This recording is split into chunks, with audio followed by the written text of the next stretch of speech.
Well, I am certainly happy with what is, and I'm eager for more. And in my world, things just keep getting better and better.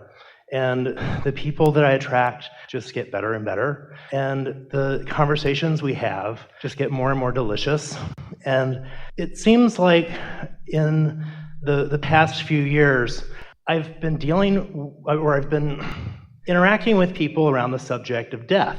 And it's something that happens to all of our physical bodies. And I don't have a personal attachment a lot of times to the death of which they're speaking to me about.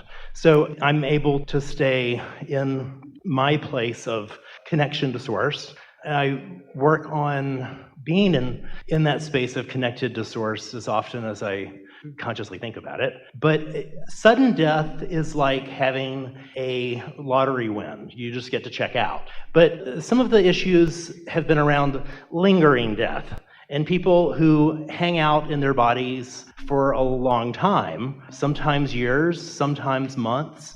I can look at them and see, well, they're doing great. Their body is getting ready to expire. And my advice to their loved ones or family members is generally think of them as happy, healthy, whole, and complete.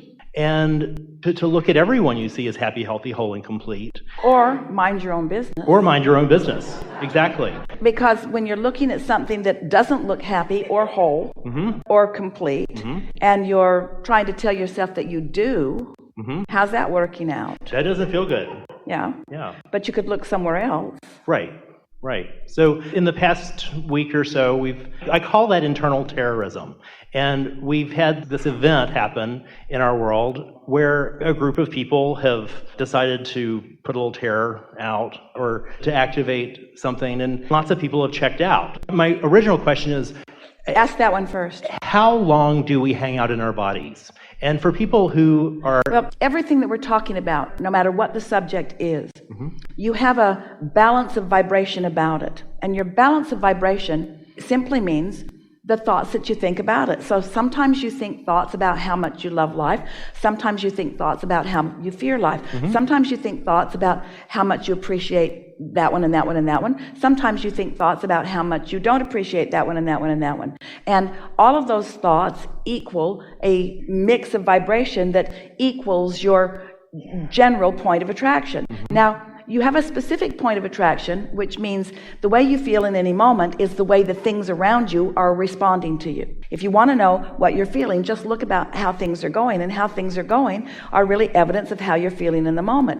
If you want to take a longer view at your experience, you can see what you've been doing generally. You see what we're getting at? And so when you take a subject of how long am I in my body, or how healthy is my body, what we're wanting you to try to contemplate a little bit is, what's the balance of my thoughts? We're talking about your broadcasting airtime. We're talking about what you're talking about. We're talking about the words that come out of your mouth. We're talking about the thoughts that you are formulating. And we're talking about the way that you feel. And so you said something at the beginning of your conversation with us about how you don't have anything personally involved sometimes with this, that it's something that's going on with someone else.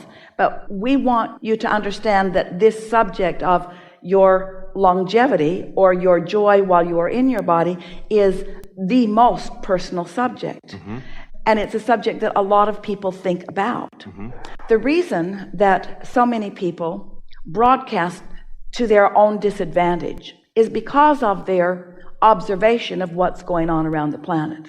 And it's an interesting thing to us that when you put things into perspective, the well-being versus what you would consider to be the not well-being is minuscule. And yet, in your day and age, we put a soundtrack to it. With your ability to look all around the world and find a trouble spot and amplify it, as you say, with music and bring it and focus. So what happens is, in this environment, in this time, and in this space, you are, as individuals and as collective consciousness, working to your own disadvantage by finding something and focusing on it and terrorizing yourself unnaturally and unnecessarily with it, to try to figure out what's happening to someone else, first of all, it's not possible. You can never sort it out. But what it does to you when you focus upon it matters. So we would like to give a definition to what terrorism really is. Terrorism is me focusing in opposition to who I really am and what I really am focusing on. And you can call terrorism fear, you could call it panic, you could call it discouragement, you could call it disappointment, but it's focusing in opposition to what I desire.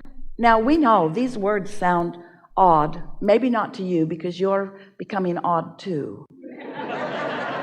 But they sound odd in a world that wants you to be observant and wants you to be objective and wants you to weigh all the pros and the cons and the pluses and the minuses. But what it comes down to is guardedness and pushing against what you don't want will never get you what you do want. It will always just get you more of what you don't want. And if what's going on in this increase of what you are calling terrorism doesn't tell you that, then nothing in your experience ever will.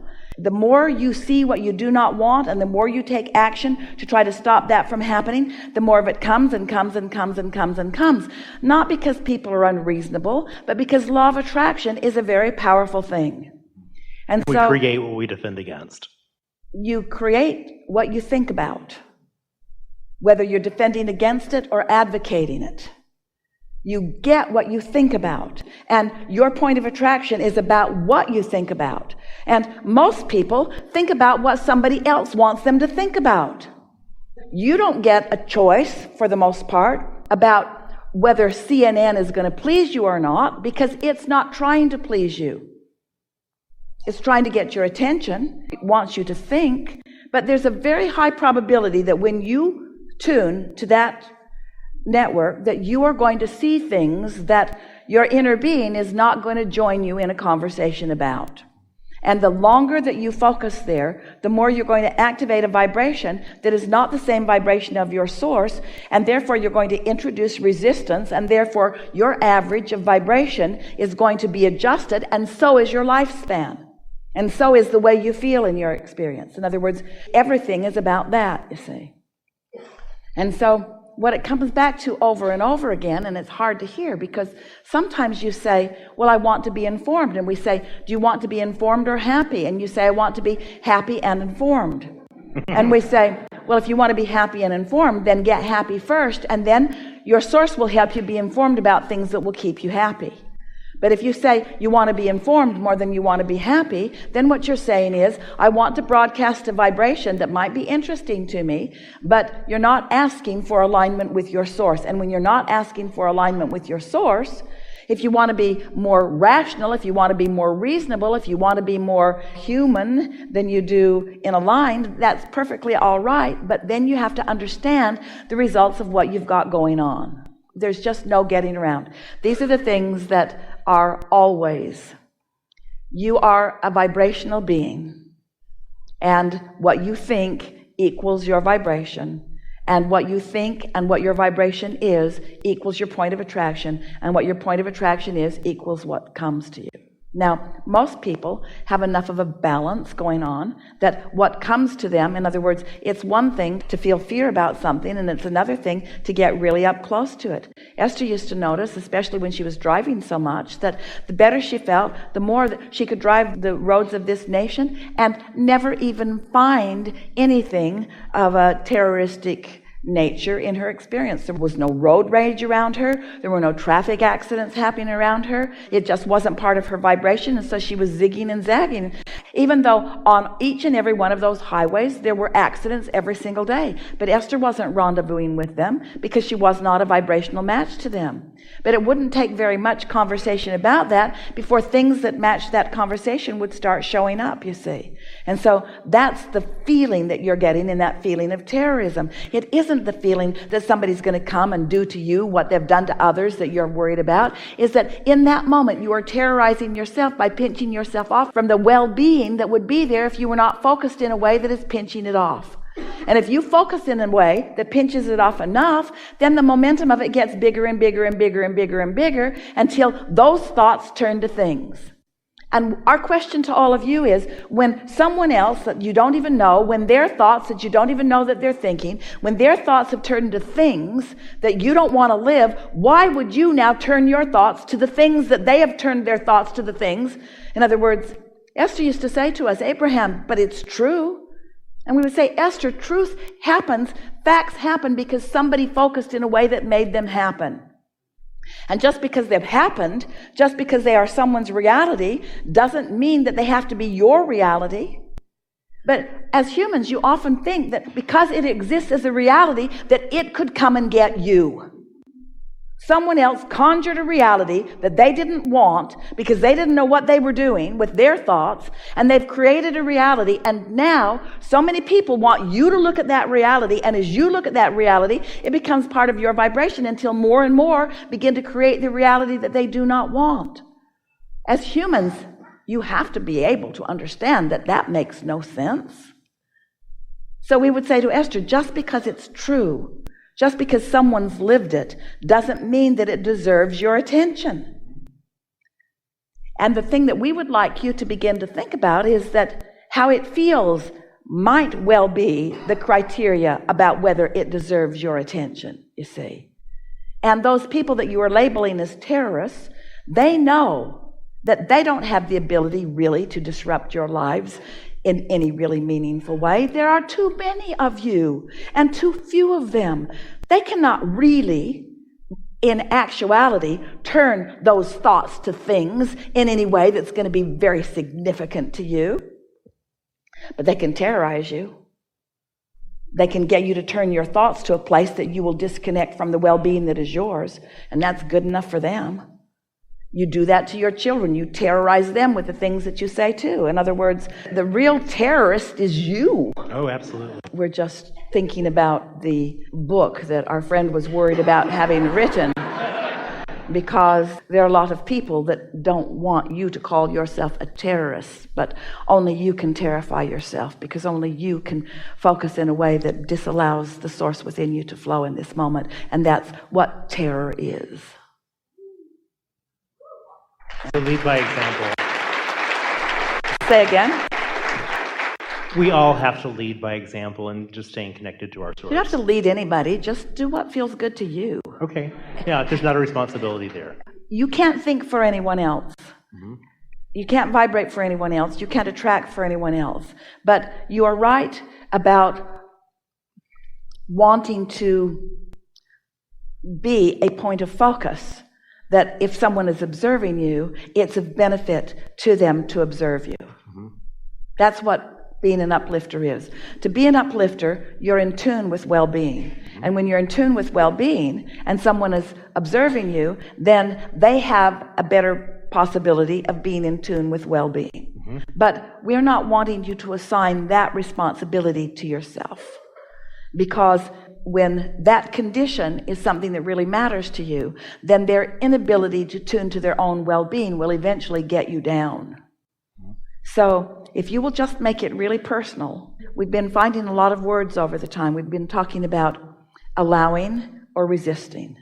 We've been talking about being in the vortex or out of the vortex. We've been talking about being in alignment or being out of alignment.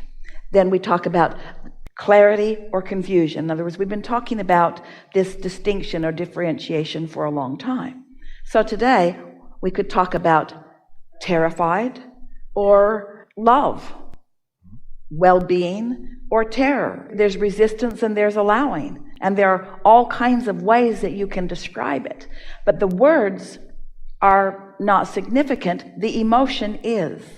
And so if you're watching something and you're feeling yourself well up with joy and enthusiasm, mm-hmm. then by all means continue to participate in it. Mm-hmm. But if you're watching something and it's making you withdraw and recoil, or it's making you feel frightened, then that's your guidance system. That's your inner being letting you know that you're looking in a place that is not of benefit to you.